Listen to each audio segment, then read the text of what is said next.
यहाँ पे देखिए मेंडलीव की आवर्त सारणी की विशेषताएं। तो पहला लाइन कहता है तत्वों के अध्ययन में कितनी आसानी होती है ना। तो तत्वों के अध्ययन में, है ना, तो पहली बार सभी ज्ञात तत्वों को उनके समान गुणों के आधार पर क्या किया गया, वर्गीकृत किया गया, है ना, जिससे तत्वों के अध्ययन में क्या हो गया, आसानी हो गई। ठीक है। फिर दूसरा लाइन बोलता है नए तत्वों की भविष्यवाणी। इस सारणी में नए तत्वों की खोज को प्रोत्साहन मिला, क्योंकि इस सारणी में नए तत्वों के लिए क्या मिला था, क्या रखा गया है, रिक्त स्थान छोड़ा गया है। कल देखे थे, है ना, कि जो मेंडलीव का आवर्त सारणी है वहाँ पे रिक्त स्थान है, ब्लैंक है, वो जो है नए तत्वों के लिए है। किसके लिए है, नए तत्वों के। पहले से ही अनुमान लगाया गया कि इस इतना परमाणु क्रमांक वाला जो तत्व है इस स्थान में आएगा। ठीक है ना। ठीक, जैसे स्कैंडियम हो गया, गैलियम हो गया, जर्मेनियम हो गया, टेक्नीशियम, है ना, इनके लिए जो है रिक्त स्थान छोड़ा गया था। ठीक, ऐसे तत्व थे जिनका स्थान जो वह गुणों का निर्धारण मेंडलीव ने खोज से पहले ही कर दिया था। किससे पहले कर दिया था, खोज से पहले ही कर दिया था, है ना। एग्जाम्पल के लिए यहाँ पे उनका नाम भी दिया गया, उनका जो है उसने नाम भी दे दिया था। जैसे सिलिकॉन वर्ग में 72 परमाणु भार वाले तत्व का स्थान रिक्त था, है ना, इससे क्या बोला था, एका सिलिकॉन। क्या बोला था, एका सिलिकॉन। ठीक है। और बाद में खोजा गया यह तत्व क्या कहलाया, जर्मेनियम कहलाया। क्या कहलाया, जर्मेनियम कहलाया, है ना। मतलब एका का मतलब है सिलिकॉन के नीचे वाला। किसके नीचे वाला, सिलिकॉन के नीचे वाला। ठीक है ना, उसी वर्ग में। ठीक, तो इस प्रकार से, उसी प्रकार से जैसे एल्यूमिनियम के नीचे कौन आता है, गैलियम आता है कि नहीं आता है, आता है ना। तो एका एल्यूमिनियम बोला, किसके लिए बोला था, गैलियम के लिए बोला था, है ना। नाम तो गैलियम उस समय नहीं रखा था, लेकिन उसके नीचे जो परमाणु, उसके नीचे जो तत्व आएगा उसका नाम, उसको उसने क्या बोला था, एका एल्यूमिनियम बोला था। क्या बोला था, एका एल्यूमिनियम, मतलब एल्यूमिनियम के नीचे का। ठीक है ना। उसके बाद उसी प्रकार से जैसे सिलिकॉन हो गया, है ना, अभी बात किए थे यहाँ पे सिलिकॉन का, तो एका सिलिकॉन किसके लिए बोला था, जर्मेनियम के लिए बोला था। किसके लिए बोला था, जर्मेनियम। बाद में उसका जो खोज हुआ तब नाम क्या पड़ा उसका, जर्मेनियम पड़ा। क्या पड़ा, जर्मेनियम पड़ा। उसी प्रकार से एका बोरान बोला, बोरान के नीचे क्या आता है, बोरोन के नीचे क्या आता है, स्कैंडियम आता है। हाँ, बोरान के नीचे क्या आता है मेंडलीव का आवर्त सारणी में, स्कैंडियम। मतलब स्कैंडियम बाद में आया खोजने के बाद, है ना। ठीक, तो बोरान के नीचे जो ब्लैंक था, जो रिक्त स्थान छोड़ा गया था, ठीक है, उस तत्व को क्या बोला था उसने, एका बोरान बोला था। क्या बोला था, एका बोरान। ठीक है। उसी प्रकार से मैग्नीज के नीचे जो रिक्त स्थान था उसको क्या बोला था उसने, एका मैग्नीज बोला था। क्या बोला था, मैग्नीशियम नहीं, मैग्नीज। क्या था, मैग्नीज। ठीक है। इस प्रकार से चलिए, उसके बाद अगला जो उसका विशेषता है वो है ये वाला है, तीसरे नंबर का, संदेहास्पद परमाणु भारों में सुधार। कुछ तत्वों के परमाणु भार में क्या किया गया, सुधार किया गया। ठीक है ना। जैसे उसने फार्मूला दिया, परमाणु भार बराबर क्या होता है, संयोजकता गुणा में तुल्यांकी भार। इस प्रकार से उसका क्या था, विशेषताएं हैं। ठीक है। ठीक, जैसे यहाँ पे प्रारंभ में ऐसा पाया गया, बेरिलियम के तुल्यांकी भार कितना था, 4.5 था, और यहाँ त्रिसंयोजी है इसलिए इसका परमाणु भार क्या होता है, 13.5 था। ठीक है। इस तत्व के लिए मेंडलीव की आवर्त सारणी में कोई स्थान नहीं था, इसलिए सुधार के बाद यहाँ पाया गया कि बेरिलियम जो है वास्तव में द्विसंयोजी है, अर्थात बेरिलियम का परमाणु भार कितना है, न होता है। कितना होता है, न होता है। ठीक है। इसका स्थान मेंडलीव के आवर्त सारणी में लिथियम और बोरान के मध्य रखा गया। ठीक है। ये उसकी खास विशेषता है इस प्रकार से। ठीक है ना। ठीक, कुछ और तत्व हैं जिनके परमाणु भार में सुधार किया गया, जैसे यहाँ पे तत्व लिखा गया है, यूरेनियम हो गया, बेरिलियम हो गया, है ना, इंडियम हो गया, गोल्ड हो गया, प्लेटिनम हो गया। इन तत्वों के परमाणु भार में फिर से सुधार किया गया, है ना, क्योंकि जो मेंडलीव का आवर्त सारणी है किस पे निर्भर करता है, किसके कारण, मतलब किस क्रम में बनाया था, परमाणु भार के क्रम में। किसके क्रम में, परमाणु भार के क्रम में। ठीक है। इस प्रकार से अब देखिए इसकी कमियां हैं, है ना। मेंडलीव के आवर्त सारणी की बहुत सारी कमियां हैं, लेकिन मेंडलीव के आवर्त सारणी के आने से आगे का जो हमारा अध्ययन है तत्वों के अध्ययन में बहुत ही आसान हुआ, है ना। मेंडलीव के आवर्त सारणी के आने के बाद तत्वों के अध्ययन में बहुत ही सफलता मिली, बहुत ही तत्वों का अध्ययन क्या हुआ, और ज़्यादा आसान हुआ, है ना। तो इसी मेंडलीव के आवर्त सारणी को और बाद में क्या किया गया, मॉडिफाई किया गया है, नए तत्वों की खोज होते गए, ठीक है। तो आधुनिक आवर्त सारणी अभी बनेगा, ठीक है। तो देखिए क्या क्या कमियां थी, इन कमियों को दूर करके क्या बनाया गया, आधुनिक आवर्त सारणी बनाया गया, ठीक है। देखिए पहला कमी क्या था, हाइड्रोजन का स्थान, है ना। कहीं पर भी आप मेंडलीव के आवर्त सारणी में देखते हैं हाइड्रोजन का स्थान कहीं पे था क्या, मतलब हाइड्रोजन का स्थान जो है निश्चित नहीं है ना, ठीक है ना। हाइड्रोजन का स्थान जो है निश्चित नहीं कर पाया कौन, मेंडलीव ने, ठीक है ना। क्योंकि जो आवर्त सारणी है, जो हाइड्रोजन है वो क्षार धातु और हेलोजन दोनों से ही समान गुण दर्शाता है, ठीक है ना, इसलिए उसका जो स्थान है निश्चित नहीं कर पाया, ठीक है। फिर समस्थानिकों का स्थान, है ना।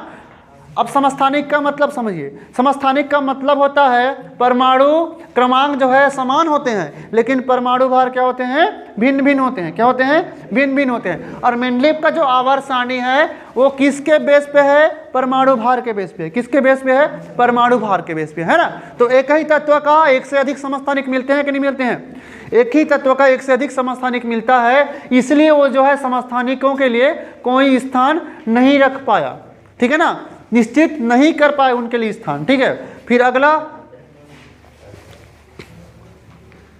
ठीक, अगला जो उसकी कमियां थी, तत्वों के असंगत युग्म। यहाँ तत्वों के कुछ ऐसे युग्म हैं जो परमाणु भार के बढ़ते क्रम में नहीं होते हैं, ठीक है। जैसे आर्गन हो गया, ठीक है, कोबाल्ट को आवर्त सारणी में क्रमशः पोटेशियम और निकिल के पहले रखा गया है, जबकि इनका परमाणु भार क्या होता है, अधिक होता है, क्या होता है, उनका परमाणु भार अधिक होता है। जैसे यहाँ पे देखिए आर्गन और कोबाल्ट को आवर्त सारणी में क्रमशः पोटेशियम और निकिल के पहले रखा गया है, ठीक है। देखो आर्गन का कितना है यहाँ पे परमाणु भार 39.9 है, कितना है 39.9 है, और पोटेशियम का परमाणु भार कितना है 39.1 है। तो पोटेशियम को पहले रखना चाहिए कि नहीं चाहिए, चाहिए ना।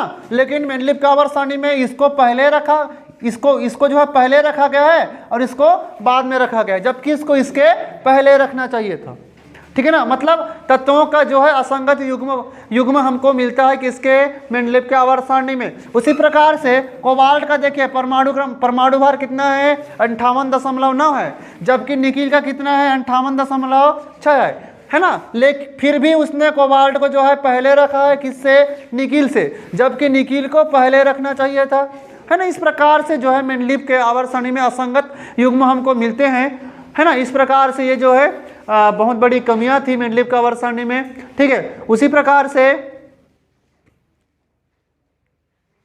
यहाँ पे देखिए समान तत्वों को भिन्न वर्गों में रखा गया है ना। यहाँ कुछ ऐसे तत्व हैं जैसे प्लेटिनम्स, है ना, सोना, जिनके गुण क्या है, समान है, लेकिन मेंडलीव के आवर्त सारणी में जो है इनको भिन्न वर्ग में रखा गया है, ठीक है ना।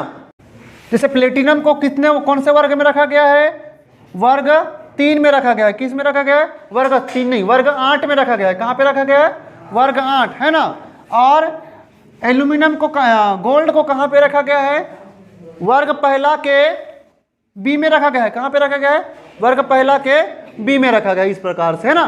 तो जबकि प्लेटिनम और गोल्ड का गुण जो है क्या होते हैं, समान होते हैं, दोनों के दोनों क्या होते हैं, उत्कृष्ट धातु होते हैं, क्या होते हैं, उत्कृष्ट धातु होते हैं कि नहीं होते हैं, बहुत कम क्रियाशील धातु हैं, लेकिन उनको जो है अलग अलग वर्ग में रखा गया, इस प्रकार की कमियां थी, ठीक है ना। उसके बाद असमान तत्वों को एक ही वर्ग में रखा गया है ना। असमान तत्वों को एक ही वर्ग में रखा गया है, जैसे ये ग्रुप पहला है ना। ग्रुप पहला में ये ग्रुप पहला का उपवर्ग ए उपवर्ग बी है, क्या है, उपवर्ग ए उपवर्ग बी है, कई वर्ग में रखा गया कि नहीं गया है। इसी वर्ग में कॉपर को भी रखा गया है और इसी वर्ग में पोटेशियम को भी रखा गया है कि नहीं रखा गया है ना। ठीक है, ये वाला कहाँ का है, ग्रुप उपवर्ग ए का है, ये उपवर्ग बी का है, ठीक है ना। जबकि वर्ग में इन दोनों को अलग अलग रखना चाहिए, है ना। वर्ग संख्या 1 में ही रखा गया है दोनों को, कहाँ पे, कॉपर को भी पोटेशियम को भी, है ना। मतलब ये क्षार धातु है और ये संक्रमण धातु है ना। संक्रमण धातु और क्षार धातु दोनों को जो है एक ही वर्ग किस में रखा गया है, वर्ग 1 में रखा गया है ना। उसी प्रकार से वर्ग 2 में भी रखा गया होगा, ठीक है। इस प्रकार से जो है असमान तत्वों को जो है एक ही वर्ग में क्या किया गया है, रखा गया है ना। भले ही उसके अंदर उपवर्ग ए बी अलग से बनाया गया है, लेकिन एक ही वर्ग में क्या किया गया है, रखा गया है। और बोला गया है कि समान गुण वाले जो तत्व हैं एक ही वर्ग में आते हैं, है ना। तो इस प्रकार से इसके आवर्त सारणी में क्या थी, बहुत कमियां थी। ठीक है, फिर आगे देखिए। ठीक, यहाँ पे देखिए वही चीज यहाँ पे बताने का कोशिश किया है। कॉपर हो गया, ठीक है, कॉपर, सिल्वर और गोल्ड, है ना, तथा सोडियम, पोटेशियम आदि के साथ वर्ग एक में रखा गया है। रखा गया है कि नहीं रखा गया है, रखा गया है ना। यहाँ पे देखिए ना जी, ये क्या है, वर्ग संख्या 1 है। ये क्या है, वर्ग 1, है ना। देखिए क्या है, वर्ग संख्या 1 है ना। और इधर वाला क्या है, संक्रमण धातु है। ये क्या है, क्षारीय धातु है। लेकिन दोनों को कहाँ पे रखा गया है, वर्ग 1 में रखा गया है। किस में रखा गया है, वर्ग 1 में रखा गया है। कहने का मतलब है पोटेशियम, रुबिडियम और सीजियम के साथ किसको रखा गया है, संक्रमण धातु कॉपर, सिल्वर और गोल्ड को साथ में रखा गया है। ठीक है ना। तो समान तत्वों को, असमान तत्वों को जो है एक ही वर्ग में रखा गया है इस प्रकार से। ठीक, अगला इसकी कमियां क्या थी, उसने यह निश्चित नहीं कर पाया कि लेंथेनाइट और एक्टिनाइट जो है वर्ग संख्या 3 तथा वर्ग संख्या 3 के उपवर्ग बी वर्ग से क्या है, संबंधित है ना। उसने यह निश्चित नहीं कर पाया, उसने जो है यह निश्चित नहीं किया था कि लेंथेनाइट और एक्टिनाइट जो है वर्ग संख्या 3 के उपवर्ग ए तथा वर्ग 3 के बी वर्ग से क्या है, संबंधित है। ठीक है ना। इस बात को उसने जो है निश्चित नहीं कर पाया। उसी प्रकार से आवर्तीता का कारण क्या था, यहाँ पे एक वर्ग में भौतिक व रासायनिक गुणों की क्या होती है, पुनरावृत्ति होती है। क्या होती है, पुनरावृत्ति होती है। तो आवर्तीता का कारण था। ठीक है ना। ठीक, ये भी इसकी जो है बहुत बड़ी क्या थी, कमियां थी। ठीक है ना। चलिए इस प्रकार से अब चलो आगे बढ़ते हैं ना। आधुनिक आवर्त सारणी में बात कर लेते हैं। किसको बात कर लेते हैं, आधुनिक आवर्त सारणी का बात कर लेते हैं। चलिए, ठीक है ना। अब आधुनिक आवर्त सारणी क्या है, मेंडलीव का मॉडिफाई रूप है। किसका मेंडलीव के आवर्त सारणी का क्या है, मॉडिफाई रूप है। ठीक है ना। ठीक, जो आधुनिक आवर्त सारणी है किसके द्वारा प्रतिपादित किया गया, मोसले के द्वारा। किसके द्वारा, मोसले ने प्रतिपादित किया। ठीक है ना। फिर आधुनिक आवर्त सारणी किस पे आधारित है, किस पे आधारित है, परमाणु क्रमांक पे। किस पे, दो चीजें यहाँ पे सुनो। मेंडलीव का जो आवर्त सारणी है परमाणु भार पे आधारित है, लेकिन आधुनिक आवर्त सारणी किस पे आधारित है, परमाणु क्रमांक पे। किस पे, परमाणु क्रमांक पे। ठीक है ना। ठीक, आधुनिक आवर्त का नियम क्या है, सुनिए आप। ठीक है, आधुनिक आवर्त सारणी का नियम क्या है, उसको सुनिए। ठीक है, आधुनिक आवर्त सारणी का नियम यहां पे देखिएगा। ठीक, तत्वों के भौतिक व रासायनिक गुण उनके परमाणु क्रमांक के आवर्ती फलन होते हैं। क्या होते हैं, आवर्ती फलन होते हैं। ठीक है ना। यही जो है आधुनिक आवर्त का नियम है। यही आधुनिक आवर्त सारणी का क्या है, नियम है। ठीक है ना। ठीक, अब यहाँ पे देखिए आधुनिक आवर्त का नियम फिर से यहाँ पे स्पष्ट रूप से बता दिया है। ठीक है, तत्वों के भौतिक व रासायनिक गुण जो है परमाणु क्रमांक के क्या होते हैं, आवर्ती फलन होते हैं ना। आधुनिक आवर्त का नियम देखिए, तत्वों के भौतिक व रासायनिक गुण परमाणु क्रमांकों के क्या होते हैं, आवर्ती फलन होते हैं। यदि तत्वों को हम जो है परमाणु क्रमांक के आधार पर क्या करते हैं, व्यवस्थित करते हैं, तो तत्वों के जो भौतिक और रासायनिक गुण हैं वो एक निश्चित अंतराल के बाद क्या मिलेंगे, समान मिलेंगे, है ना। एक निश्चित अंतराल के बाद उनके भौतिक व रासायनिक गुण क्या मिलते हैं, हमको समान मिलता है। ठीक है ना। आधुनिक आवर्त सारणी निकाल के दिखाएं आपको। ठीक है, पहले इसका कुछ लक्षण है उसको देख लेते हैं। ठीक है ना। इसमें देखिए, इसके लक्षण देखिए। इसमें कितने वर्ग हैं, 9 वर्ग हैं। कितने आवर्त हैं, कितने आवर्त हैं, 7 आवर्त हैं। कितने आवर्त हैं, 7 आवर्त हैं। अब यहाँ पे इस लाइन को और समझिए। वर्ग संख्या 1 से 8 तक क्या है, वर्ग संख्या 1 से 8 तक किस में हो रहे थे, मेंडलीव में। किस में, अब ऐड क्या हो गया इसमें, अक्रिय गैस। क्या ऐड हो गया, अक्रिय गैस। तो अक्रिय गैस को तो अब अक्रिय गैस को रखने के लिए एक और वर्ग चाहिए, उस वर्ग को हमने क्या बोला, जीरो वर्ग बोला। क्या बोला, क्या वर्ग बोला, है ना। तो 8 मेंडलीव के आवर्त सारणी का वर्ग और एक अक्रिय गैस के वर्ग, तो कितना हो गया, 9 वर्ग हुए कि नहीं हुए। तो मोसले के आवर्त सारणी में कितने वर्ग थे, 9 वर्ग थे। कितने वर्ग थे, है ना। आवर्त सारणी में अक्रिय गैस किसके द्वारा प्रतिपादित किया गया, रेमसे द्वारा दी गई, ठीक है ना। अब चलिए, है ना, फिर से यहाँ पे 7 क्षैतिज पंक्तियां क्या कहलाती हैं, आवर्त कहलाती है, ठीक है ना। अब इसके अब मोसले के आवर्त सारणी का कंक्लूजन समझिए शुरू से, ठीक है ना, ध्यान दीजिए।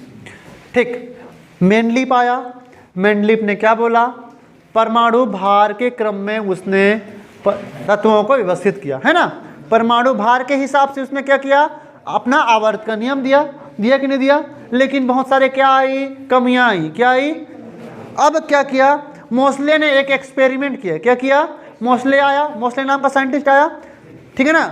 वो क्या दिया, मेंडलीव के आवर्त सारणी का मॉडिफाई रूप दिया। क्या दिया, मॉडिफाई दिया, है ना। लेकिन मोसले का जो आवर्त सारणी है किस पे आधारित था, परमाणु क्रमांक पे। किस पे, परमाणु क्रमांक पे। उसने एक एक्सपेरिमेंट किया और एक्सपेरिमेंट करने से उसको मिला कि परमाणु के जो है भौतिक और रासायनिक गुण जो है उसके परमाणु क्रमांक क्या होते हैं, आवर्ती फलन होते हैं, इस प्रकार से, है ना। तो उसने एक स्ट्रक्चर बनाया मेंडलीव के जैसा, आवर्त सारणी बनाया, ठीक है ना। उसके आवर्त सारणी में कितने वर्ग थे, मेंडलीव के आवर्त सारणी में 8 वर्ग थे, तो मोसले के आवर्त सारणी में 9 वर्ग थे, है ना। मेंडलीव के आवर्त सारणी में 7 आवर्त थे, मोसले के भी आवर्त सारणी में कितने आवर्त हैं, 7 आवर्त हैं, है ना। वर्ग 8 से 9 कैसे हो गए, क्योंकि अक्रिय गैस भी आ गए ना। अक्रिय गैसों की क्या हो गई, खोज हुई, तो उनके लिए भी एक वर्ग चाहिए, रहने के लिए स्थान चाहिए, तो उसका वर्ग जो है फिर से ऐड हो गया। उसके रहने का जो वर्ग है उसको हम क्या बोलते हैं, जीरो वर्ग बोलते हैं। कौन सा वर्ग बोलते हैं, जीरो वर्ग, इस प्रकार से, ठीक है ना, ये है।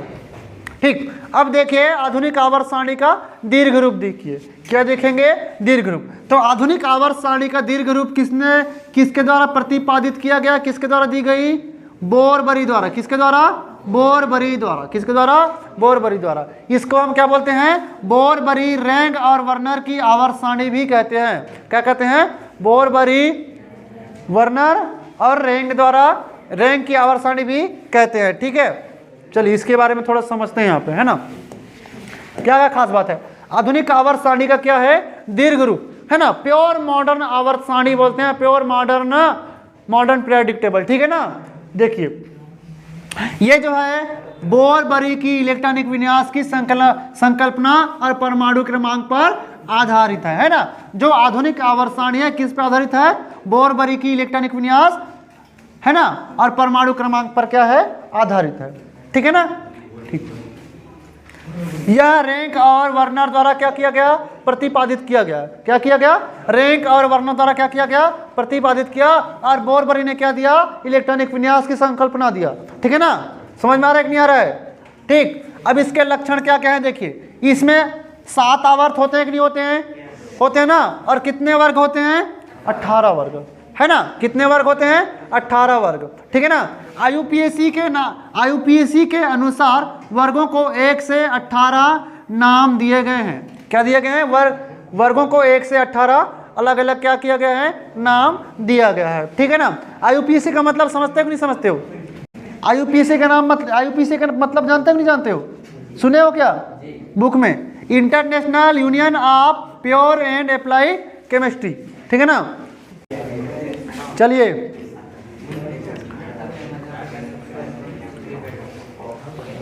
और समझें, लिखोगे बाद में लिखते रहना, ठीक है ना।